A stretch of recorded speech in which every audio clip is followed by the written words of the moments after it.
Welcome. You're listening to Voice in the Dark.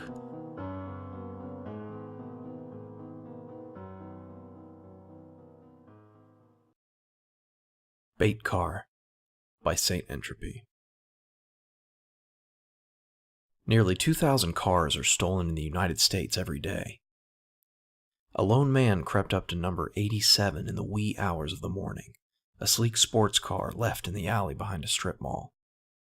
The trees behind the building shielded him from prying eyes, but he still kept to the shadows as he approached his target. The light from a distant street lamp caught the car's curves, its flawless body flashing arcs of fire. He wasn't sure what rich moron left the car in such a risky location, and he smirked to himself as he thought about the tough lesson the poor sucker was about to learn.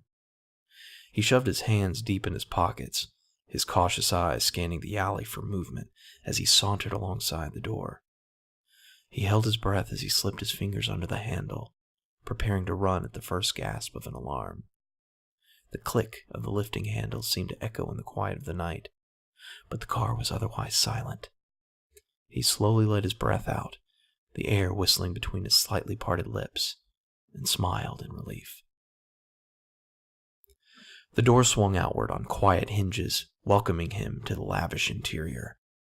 The seats were upholstered in genuine leather, the luscious smell filling his nostrils as he gawked. The dashboard was top of the line, an array of buttons, dials, and displays that spoke of an overabundance of money. It was a more complicated system than the thief was used to, but he was confident he could hotwire any car that had ever been produced. He rubbed his hands together in excitement as he dropped heavily into the driver's seat. The seat belt wound around him as soon as he sat down, the buckle clacking loudly as it secured him in its embrace. He yelped in surprise, his eyes twin windows of panic, and reached one hand to pull himself out of his unexpected prison. The door slammed shut on his hand, the small bones in his fingers grinding to dust. The blood drained from his face, his breath drawn in with a sharp hiss. He yanked his arm close to him, cradling his mutilated hand, and the door locked with a fatal click. The seatbelt tightened around him, his ribs cracking from the sheer force. Finally, he found the strength to scream. The outside of the car shimmered, its elegant curves melting into the boxy lines of a police cruiser. The windows flickered briefly, the flutter of a changing channel, then settled on the vignette of a cop writing up paperwork.